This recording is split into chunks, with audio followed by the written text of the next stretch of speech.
Hi friends, welcome to ETL. ಮೊದಲನೇದಾಗಿ ಎಲ್ಲರಿಗೂ ಉಗಾದಿ ಹಬ್ಬದ ಆರ್ಥಿಕ ಶುಭಾಶಯಗಳು. ಮತ್ತು ನಮ್ಮ ಹಿಂದೂ ಕ್ಯಾಲೆಂಡರ್ ಪ್ರಕಾರ ಎಲ್ಲರಿಗೂ ಹೊಸ ವರ್ಷದ ಶುಭಾಶಯಗಳು. ಈ ವ್ಲಾಗ್ ಬಂದು ನಮ್ಮ ಅಕ್ಕ ಅವ್ರ ಊರಿಗೆ ಜಾತ್ರೆಗೆ ಅಂತ ಹೋಗಿರೋದು ನಾವು. ನಮ್ಮ ಚಾನಲ್ಗೆ ಹೊಸಬ್ರು ವಿಸಿಟ್ ಮಾಡಿರೋರು ಮತ್ತು ಸಬ್ಸ್ಕ್ರೈಬ್ ಮಾಡ್ಕೊಳ್ದೆ ನೋಡ್ತಾ ಇರೋರು ದಯವಿಟ್ಟು ಪ್ಲೀಸ್ ಸಬ್ಸ್ಕ್ರೈಬ್ ಮಾಡ್ಕೊಳ್ಳಿ. ನೋಟಿಫಿಕೇಷನ್ಗೋಸ್ಕರ ಬೆಲ್ ಐಕಾನ್ ಪ್ರೆಸ್ ಮಾಡಿ. ನಮ್ಮ ಅಕ್ಕ ಅವ್ರ ಊರು ಬಂದುಬಿಟ್ಟು ರೊಳ್ಳೆ ಅಂದ್ಬಿಟ್ಟು ಆಂಧ್ರ ಬಾರ್ಡ್ರಲ್ಲಿರೋದು. ಈ ಊರು ಬಂದು ಬೆಂಗಳೂರಿಂದ 125 ಕಿಲೋಮೀಟರ್, ಮಧುಗಿರಿಯಿಂದ 29 ಕಿಲೋಮೀಟರ್ ಇರೋದು. ಹೋಗ್ತಾ ಆನ್ ದ ವೇದಲ್ಲೇ ಗೊರವನಹಳ್ಳಿ ಇರೋದು. ಆದ್ದರಿಂದ ನಾವು ಗೊರವನಹಳ್ಳಿ ಲಕ್ಷ್ಮೀ ದೇವಸ್ಥಾನಕ್ಕೆ ಹೋಗಿ ದರ್ಶನ ಮಾಡ್ಕೊಳೋದ ಅಂತ ಹಂಗೆ ಹೋದ್ವಿ ದೇವಸ್ಥಾನಕ್ಕೆ. ನಾವೇನು ಬೆಳಗ್ಗೆ ಏನೋ ಹೊರಟಿರಲಿಲ್ಲ. ನಾವು ಹೊರಟಿದ್ದು ಬೆಂಗಳೂರಿಂದ ಬಂದುಬಿಟ್ಟು 3 ಗಂಟೆಗೆ ಹೊರಟಿದ್ದು. ನಾವು ಗೊರವನಹಳ್ಳಿಗೆ ಹೋಗೋಷ್ಟಲ್ಲ ಒಂದು 1.5 ಅವರ್ ಆಯಿತು. 4:15ಗೆಲ್ಲ ಒಂದು ರೀಚ್ ಆದ್ವಿ. ನಾವು ಹೋದ ವಾರ ಶುಕ್ರವಾರ ಹೊರಟಿದ್ದು. ನಾವು ಅಂದ್ಕೊಂಡಿದ್ವಿ ಸಿಕ್ಕಾಪಟ್ಟೆ ರಶ್ ಇರುತ್ತೆ ಗೊರವನಹಳ್ಳಿಯಲ್ಲಿ ಲಕ್ಷ್ಮೀ ದೇವಸ್ಥಾನದಲ್ಲಿ ಅಂದ್ಕೊಂಡ್ವಿ. ನಾವು ಹೋಗಿದ್ದು ಮಧ್ಯಾಹ್ನ ಆಗಿರೋದ್ರಿಂದ ಖಾಲಿಯಾಗಿತ್ತು ಸಿಕ್ಕಾಪಟ್ಟೆ. ದರ್ಶನ ಎಲ್ಲ ತುಂಬಾ ಚೆನ್ನಾಗಾಯಿತು ಗೊರವನಹಳ್ಳಿ ದೇವಸ್ಥಾನದಲ್ಲೇ. ನಾವು ದೇವಸ್ಥಾನಕ್ಕೆ ಹೋಗ್ತೀವಿ ಅಂತ ಮುಂಚೆನೇ ಅಂದ್ಕೊಂಡಿದ್ರಿಂದ ನಮ್ಮಮ್ಮ ಮಡ್ಲಕ್ಕಿಗೆ ಅಂದ್ಬಿಟ್ಟು ಏನೇನು ಬೇಕಂತ ಎಲ್ಲ ತೊಗೊಂಡಿದ್ರು. ನಾನು ಇದೇ ಫಸ್ಟ್ ಟೈಮ್ ವಿಸಿಟ್ ಮಾಡಿದ್ದು ದೇವಸ್ಥಾನಕ್ಕೆ. ನಮ್ಮ ಅಮ್ಮ ಅವರೆಲ್ಲ ಮುಂಚೆ ಒಂದು ಸತಿ ಬಂದಿದ್ರು. ಅವ್ರು ಹೇಳಿದ್ರು ಮಡ್ಲಕ್ಕಿಗೆಲ್ಲ ಮುಂಚೆ ದೇವಸ್ಥಾನದ ಗರ್ಭಗುಡಿ ಹತ್ರನೇ ಕೊಡ್ತಾಯಿದ್ವಿ ಎಲ್ಲನೂ. ಇವಾಗೆಲ್ಲನೂ ಚೇಂಜ್ ಆಗಿಬಿಟ್ಟಿದೆ. ಇಲ್ಲ ಆಚೆನೇ ಕ್ಯೂ ಅಲ್ಲೇ ಮಡ್ಲಕ್ಕಿಗೆಲ್ಲ ಐಟಮ್ ಎಲ್ಲ ಇಸ್ಕೊತಾಯಿದ್ರು. ನಾನೇನು ಅಂದ್ಕೊಂಡೆ ಅಂದರೆ ಮಡ್ಲಕ್ಕಿ ಐಟಮ್ ಕೊಡೋದಕ್ಕೆ ಅಂದ್ಬಿಟ್ಟು ಸಿಕ್ಕಾಬಟ್ಟೆ ಜನ ಬರ್ತಾರಲ್ಲ, ಆದ್ದರಿಂದ ಕ್ಯೂ ಅಲ್ಲೇ ಸಿಕ್ಕಾಬಟ್ಟೆ ಟೈಮ್ ಆಗುತ್ತೆ ಅಂದ್ಬಿಟ್ಟು ಇಲ್ಲಿ ಆಚೆ ಮಾಡಿದ್ದಾರೆ ಕ್ಯೂ ಅಲ್ಲೇ ಮಡ್ಲಕ್ಕಿ ಐಟಮ್ ಎಲ್ಲ ಇಸ್ಕೊಳೋದಕ್ಕೆ ಅಂದ್ಕೊಂಡೆ. ನಮಗೆ ದರ್ಶನ ಅಂತೂ ತುಂಬಾ ಚೆನ್ನಾಗಾಯಿತು. ಬೆಳಗ್ಗೆ ಬಂದಿದ್ದರೆ ಸಿಕ್ಕಾಬಟ್ಟೆ ಬಿಸಿಲಿರೋದು, ಮಧ್ಯಾಹ್ನ ಮೇಲೆ ಬಂದಿರೋದ್ರಿಂದ ಬಿಸಿಲು ಸ್ವಲ್ಪ ಕಡಿಮೆನೇ ಇತ್ತು. ಲಕ್ಷ್ಮೀ ದೇವಸ್ಥಾನದ ಪಕ್ಕದಲ್ಲೇ ರಂಗನಾಥ ಸ್ವಾಮಿ ದೇವಸ್ಥಾನ ಇದೆ. ಅಲ್ಲಿ ದೇವ್ರ ದರ್ಶನ ಎಲ್ಲ ಮಾಡ್ಕೊಂಡ್ವಿ. ನಾವು ಪಾರ್ಕಿಂಗಲ್ಲೇ ಕಾರ್ ಮೇಲೆ ಲಕ್ಷ್ಮೀ ಚಿತ್ರ ಬರ್ಸಿದ್ವಿ 150 ರೂಪಾಯಿ ಕೊಟ್ಬಿಟ್ಟು.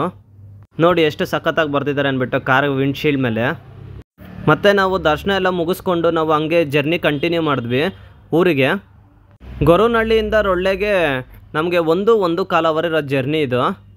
ಇದು ಆರ್ಚ್ ನೋಡಿ, ಇದು ರತ್ನಗಿರಿ ಅಂದ್ಬಿಟ್ಟು ಊರ ಹತ್ರ ಇರೋದು ಆರ್ಚ್ ಇದು. ನಾವು ಹೋಗ್ತಾ ಇರೋ ಸಂಜೆ ಆದ್ರೂ ವೆದರ್ ಮಾತ್ರ ಸಿಕ್ಕಾಬಟ್ಟೆ ಬಿಸಿ ಇತ್ತು. ಊರಿಗೆ ಎಂಟ್ರ್ ಆಗ್ತಾ ಇದ್ದಕ್ಕೇ ಜಾತ್ರೆದು ಫುಲ್ಲು ಜನ ಇದ್ದರು.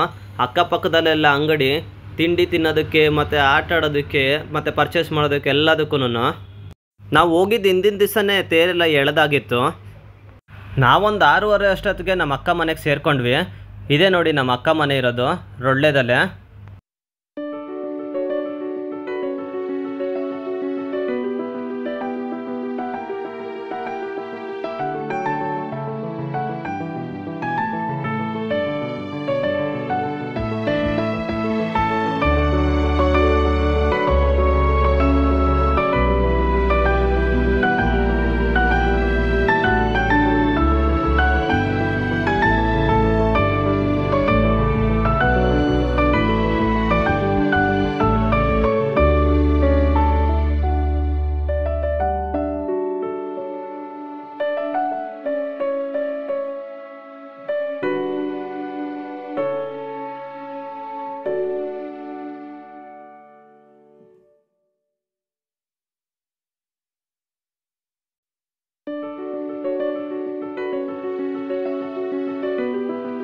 ನಮ್ಮ ಬಾಬಾ ಅವ್ರ ಪ್ರಾವಿಷನ್ ಸ್ಟೋರ್ ಬಂದುಬಿಟ್ಟು ಬಜಾರ್ ರೋಡಲ್ಲೇ ಇರೋದು. ಶಂದೇವ್ರ ದೇವಸ್ಥಾನ ಎದುರದಲ್ಲೇ ಇರೋದು ಅಂಗಡಿ. ಇದೇ ನೋಡಿ 7 ಹಿಲ್ಸ್ ಪ್ರಾವಿಷನ್ ಸ್ಟೋರ್ಸ್ ಅಂತ. ಜಾತ್ರೆ ಇರೋದ್ರಿಂದ ಸ್ವಲ್ಪ ಜನ ಜಾಸ್ತಿ ಇದ್ದರು ಫುಲ್ಲಾಗೆ. ಈ ರೋಡ್ ಫುಲ್ಲು ಬಜಾರ್ ಸ್ಟ್ರೀಟ್ ಅಂತ ಹೇಳ್ತಾರಂತೆ. ಸಂಜೆ ಮೇಲೆ ವಾಕ್ ಹೋಗೋದ ಅಂದ್ಬಿಟ್ಟು ಜಾತ್ರೆಗೆ ಹೋದ್ವಿ ನಾವು. ಸಿಕ್ಕಾಬಟ್ಟೆ ಜನ ಇದ್ದರು, ಸಿಕ್ಕಾಬಟ್ಟೆ ಕ್ರೌಡು. ಇಲ್ಲಿ ಊರಲ್ಲಿ ಬಂದುಬಿಟ್ಟು ಜಾತ್ರೆ ಅಂದರೆ ನಮ್ಮ ಬೆಂಗಳೂರಲ್ಲೇ ಕಡಲೆಕಾಯಿ ಪರಿಷೆ ಆಗುತ್ತಲ್ಲ, ಆ ಥರ ಎಲ್ಲ ಇರೋದಿಲ್ಲ ಇಲ್ಲಿ. ಆದರೆ ಜನ ಏನು ಕಡಿಮೆ ಇರೋದಿಲ್ಲ, ಸಿಕ್ಕಾಬಟ್ಟೆ ಜನ ಇರ್ತಾರೆ ಇಲ್ಲಿ. ಜಾತ್ರೆಗೆ ಬರೀ ರೊಳ್ಳೆ ಊರವರೇ ಏನು ಇರೋದಿಲ್ಲ ಇಲ್ಲಿ. ಬೇರೆ ಬೇರೆ ಊರುಗಳಿಂದೆಲ್ಲ ಬರ್ತಾರೆ. ಮಧುಗಿರಿ, ಬೆಂಗಳೂರು, ಬೇರೆ ಬೇರೆ ಊರುಗಳಿಂದ ಎಲ್ಲ ಬರ್ತಾರೆ. ಯಾಕಂದರೆ ಅವ್ರು ಅಂದ್ಕೊಂಡಿರೋ ಕೆಲಸಗಳೆಲ್ಲೇನಾರು ಆಗಿದ್ರೆ ಅವ್ರು ಹರಕೆ ತೀರ್ಸೋದಕ್ಕೆ ಅಂದ್ಬಿಟ್ಟು ಮತ್ತೆ ಬರ್ತಾರವರು. ಈ ಜಾತ್ರೆ ಬಂದುಬಿಟ್ಟು ಲಕ್ಷ್ಮೀ ನರಸಿಂಹಸ್ವಾಮಿ ದೇವಸ್ಥಾನ ಇದ್ದಿದ್ದು. ಇಲ್ಲಿ ಭೂತಪ್ಪ ಜಾತ್ರೆ ಅಂತ ಮಾಡೋದಿದನ್ನು. ನಾವು ಹೋಗೋದು ಹಿಂದಿನ ದಿವಸನೇ ತೇರೆಲ್ಲ ಎಳೆದು ಆಗಿತ್ತು. ಇಲ್ಲಿ ಜನ ಬರೋರೆಲ್ಲನೂ ಲಾಡ್ಜ್ ಎಲ್ಲ ಮಾಡಿಕೊಂಡು ರೂಮಲ್ಲಿ ಉಳ್ಕೊಳೋರು ಸಿಕ್ಕಾಬಟ್ಟೆ ಕಡಿಮೆ. ಯಾಕಂದರೆ ಹರಕೆ ಓದ್ತಿರೋದ್ರಿಂದ ಇಲ್ಲಿ ದೇವಸ್ಥಾನದ ಅಕ್ಕಪಕ್ಕದಲ್ಲೇ ಎಲ್ಲರೂ ಮಲಗಿರ್ತಾರೆ. ನೋಡ್ತಾ ಇದ್ದೀರಲ್ಲ ನೀವು. ಇಲ್ಲಿ ನೋಡಿ, ಈ ಥರ ದೇವಸ್ಥಾನ ಅಕ್ಕಪಕ್ಕದಲ್ಲೆಲ್ಲ ಅಂಗಡಿಗಳೆಲ್ಲ ಹಾಕಿರ್ತಾರೆ. ಬೊಂಬೆ ಅಂಗಡಿದು ಮತ್ತು ಇಲ್ಲಿ ಕಲ್ಲಂಗಡಿ ಅಂಗಡಿ ಎಲ್ಲ ಹಾಕಿದ್ದಾರೆ ನೋಡಿ. ಇದು ದೇವಸ್ಥಾನ ಪಕ್ಕದಲ್ಲೇ ಹಾಕಿರೋದು ಅಂಗಡಿಗಳೆಲ್ಲನೂ. ಇದು ಭೂತಪ್ಪ ದೇವಸ್ಥಾನ ಅಂತ ಹೇಳ್ತಾರೆ ಇದನ್ನು. ಈ ದೇವಸ್ಥಾನ ಬಂದ್ಬಿಟ್ಟು ಲಕ್ಷ್ಮೀ ನರಸಿಂಹಸ್ವಾಮಿ ದೇವಸ್ಥಾನ ಎದುರಲ್ಲಿರೋದು ಇನ್ನೊಂದು ದೇವಸ್ಥಾನ ಇದೆ, ಭೂತಪ್ಪ ದೇವಸ್ಥಾನ.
ನೋಡಿ, ಇದೇ ಲಕ್ಷ್ಮೀ ನರಸಿಂಹಸ್ವಾಮಿ ದೇವಸ್ಥಾನ ಇದು.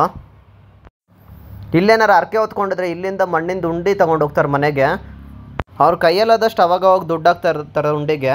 ಇಲ್ಲಿ ಜಾತ್ರೆಗೆ ಬಂದಾಗ ಉಂಡಿ ತೊಗೊಂಬಂದು ಹೊಡೆದು ಅದರಲ್ಲಿರೋ ದುಡ್ಡೆಲ್ಲ ನಾನು ಇಲ್ಲಿ ದೇವ್ರ ಉಂಡಿಗೆ ಹಾಕ್ತಾರೆ. ಇಲ್ಲಿ ಜಾತ್ರೆಗೆ ಊರವ್ರು ಬಿಟ್ಟು ಸುತ್ತಮುತ್ತ ಹಳ್ಳಿಗಳಿಂದ ಮತ್ತು ನಮ್ಮ ಕರ್ನಾಟಕದಿಂದನೂ ಸಿಕ್ಕಾಪಟ್ಟೆ ಜನ ಬರ್ತಾರೆ. ನಮ್ಮ ಸಿಟಿ ಜಾತ್ರೆ ಆದರೆ ಟ್ವಿಸ್ಟರು, ಫ್ರೆಂಚ್ ಫ್ರೈಸು ಆ ಥರದ್ದೆಲ್ಲ ಸಿಗುತ್ತೆ. ಇಲ್ಲಿ ಊರಲ್ಲಿ ಜಾತ್ರೆ ಆ ಥರ ಅಲ್ಲ. ಇಲ್ಲಿ ಕೋಸಂಬರಿ, ಕಲ್ಲಂಗಡಿ ಹಣ್ಣು, ಎಳ್ನೀರು ಆ ಥರದ್ದು ಮಾರ್ತಾರೆ. ಇಲ್ಲಿಷ್ಟು ದೇವಸ್ಥಾನ ಎಲ್ಲ ಮುಗಿಸ್ಕೊಂಡು ಮಾರನೇ ದಿವಸ ಬೆಳಗ್ಗೆ ಎದ್ದು ಮತ್ತೆ ಇಲ್ಲಿ ದೇವಸ್ಥಾನಕ್ಕೆ ಬಂದ್ವಿ. ಇದೇ ನೋಡಿ ತೇರಿದು, ನಾವು ಹೋಗೋದು ಹಿಂದಿನ ದಿವಸ ಎಲ್ಲ ಎಳೆದಿದ್ದು ತೇರಿದು. ದೇವಸ್ಥಾನದ ಮುಂಭಾಗನೇ ನಿಲ್ಸಿರಲಿ, ಲಕ್ಷ್ಮೀ ನರಸಿಂಹಸ್ವಾಮಿ ದೇವಸ್ಥಾನದ ಮುಂಭಾಗ. ಅದಾದಮೇಲೆ ಭೂತಪ್ಪ ನೋಡೋದ ಅಂತ ನಾವು ಬಂದ್ವಿ. ಹಂಗೇನೆ ಸಿಕ್ಕಾಪಟ್ಟೆ ಜನ ಇದ್ದರು. ಈ ಅಂಗಡಿಗಳೆಲ್ಲ ದೇವಸ್ಥಾನದ ಮುಂಭಾಗ ಗ್ರೌಂಡ್ ಇದೆ, ಅಲ್ಲಿ ಹಾಕಿದ್ದು. ಜನ ಏನಾರು ಹರಕೆ ಹೊತ್ಕೊಂಡಿದ್ರೆ ಈ ಥರ ದೇವ್ರಿಗೆ ಅಂದ್ಬಿಟ್ಟು ಕಡಲೆಪುರಿ, ಹಲ್ಸಿನಣ್ಣು ಮತ್ತು ಬೆಲ್ಲ ಮತ್ತು ಬಾಳೆಹಣ್ಣು ಆ ಥರದ್ದೆಲ್ಲ ತಂದುಬಿಟ್ಟು ಭೂತಪ್ಪಗೆ ನೈವೇದ್ಯಕ್ಕೆ ಅಂತ ಹಾಕ್ತಾರೆ. ಇವರೆಲ್ಲ ಈ ಥರ ಏನಕ್ಕೆ ಮಲಗಿರೋದು ಅಂದರೆ ಭೂತಪ್ಪನ ಕಾಲು ಸ್ಪರ್ಶಕ್ಕೋಸ್ಕರ ಮಲಗಿರ್ತಾರೆ. ಏನಾರು ಹರಕೆ ಹೊತ್ಕೊಂಡಿರ್ತಾರಲ್ಲ, ಅದೆಲ್ಲ ಏನಾರು ಆಗಿರುತ್ತಲ್ಲ, ಹರಕೆ ತೀರಿರುತ್ತಲ್ಲ, ಅದಕ್ಕೆ ಅಂದ್ಬಿಟ್ಟು ಇಲ್ಲಿ ಥರ ಮಲ್ಕೊಂಡ್ಬಿಟ್ಟು ಭೂತಪ್ಪನಿಗೋಸ್ಕರ ಕಾಯ್ತಾ ಇರ್ತಾರೆ ಕಾಲು ಸ್ಪರ್ಶಕ್ಕೆ ಅಂತ. ನೋಡಿ, ಇದೇ ಭೂತಪ್ಪ ಅಂದರೆ. ಈ ಥರ ಆಶೀರ್ವಾದಕ್ಕೋಸ್ಕರ ಕಾಯ್ತಾ ಇರ್ತಾರೆ ಜನ. ರೋಡ್ ಉದ್ದ ಮಲಗಿರ್ತಾರೆ ಜನ. ಇಲ್ಲಿ ಇದ್ದಕ್ಕಿದ್ದಾಗೆ ಜಾಸ್ತಿ ಆಗ್ತಾ ಇರ್ತಾರೆ. ಏನಕ್ಕಂದರೆ ಇಲ್ಲಿ ಕಾಲು ಸ್ಪರ್ಶ ಎಲ್ಲ ಆದಮೇಲೆ ಅವರೆಲ್ಲ ಎದ್ದು ಮತ್ತೆ ದೇವ್ರ ದರ್ಶನಕ್ಕೆ ಅಂತ ಬರ್ತಾರೆ ಲಕ್ಷ್ಮೀ ನರಸಿಂಹಸ್ವಾಮಿ ದೇವಸ್ಥಾನಕ್ಕೆ. ಹಂಗೆ ಜಾತ್ರೆದಲ್ಲೇ ಸಿಕ್ಕಾಪಟ್ಟೆ ಜನ ಆಗ್ತಾ ಇರ್ತಾರೆ. ನೋಡಿದ್ರಲ್ಲ, ಇವರೇ ನೋಡಿ ಭೂತಪ್ಪ ಅಂದರೆ. ಇಲ್ಲಿ ಇವ್ರಿಗೆ ಮೈ ಮೇಲೆ ದೇವ್ರು ಬರುತ್ತೆ ಅಂತ ಹೇಳ್ತಾರೆ. ಇಲ್ಲಿ ದೇವ್ರ ಹರಕೆ ತೀರ್ಸೋಕ್ಕೆ ಅಂದ್ಬಿಟ್ಟು ಯಾವ್ಯಾವುದೋ ಊರುಗಳಿಂದ ಬಂದಿರ್ತಾರೆ. 40 ಡಿಗ್ರಿ ಬಿಸಿಲಲ್ಲೇ ಬಿಸಿಲನ್ನೂ ಲೆಕ್ಕ ಮಾಡದೆ ದೇವ್ರ ಕಾಲು ಸ್ಪರ್ಶಕ್ಕೋಸ್ಕರ ರೋಡಲ್ಲಿ ಕಾಯ್ತಾ ಇದ್ರು ಸಿಕ್ಕಾಪಟ್ಟೆ ಜನ. ಇದೇ ನೋಡಿ, ಇಲ್ಲಿ ಕಡಲೆಪುರಿ ಅದನ್ನೆಲ್ಲ ಹಾಕಿದ್ರು ದೇವ್ರಿಗೆ ಅಂತ ಹೇಳಿದ್ನಲ್ಲ ನಾನು. ಇಲ್ಲಿ ದೇವ್ರು ಬಂದ್ಬಿಟ್ಟು ನೈವೇದ್ಯ ಮಾಡಾದ್ಮೇಲೆ ಜನಗಳಿಗೆಲ್ಲನೂ ಅದನ್ನು ಪ್ರಸಾದ ಅಂತ ಹಂಚ್ತಾರೆ. ಅದನ್ನು ಈ ಥರ ಎಲ್ಲರಿಗೂ ಕಾಲು ಸ್ಪರ್ಶ ಎಲ್ಲ ಆದಮೇಲೆ ಕುಣ್ಕೊಂಡು ಭೂತಪ್ಪಗಳೆಲ್ಲನೂ ಅಲ್ಲಿ ಅಕ್ಕಪಕ್ಕ ಇರೋ ದೇವಸ್ಥಾನಕ್ಕೆಲ್ಲ ಹೋಗಿ ಆದಮೇಲೆ ಕೊನೆಗೆ ಬಂದ್ಬಿಟ್ಟು ಇಲ್ಲಿ ಕಡಲೆಪುರಿ ತಿನ್ನೋದು ಭೂತಪ್ಪ ಅವರು. ಅದನ್ನೇ ಇಲ್ಲಿ ಪ್ರಸಾದ ಥರ ಎಲ್ಲರಿಗೂ ಹಂಚೋದು. ಅದನ್ನು ಆ ಪ್ರಸಾದಕ್ಕಂತೂ ಸಿಕ್ಕಾಪಟ್ಟೆ ಜನ ಕಾಯ್ತಾ ಇರ್ತಾರೆ. ನಾನು ಹೇಳಿದ್ನಲ್ಲ ಭೂತಪ್ಪ ಅವ್ರು ಬಂದು ತಿಂತಾರೆ ಅಂತ. ಈ ಥರನೇ ನೋಡಿ, ಅವ್ರು ಡ್ಯಾನ್ಸ್ ಎಲ್ಲ ಮಾಡಾದ್ಮೇಲೆ ಭೂತಪ್ಪ ಅಲ್ಲಿ ಹೋಗ್ಬಿಟ್ಟು ಕಡಲೆಪುರಿ ತಿನ್ನೋದು.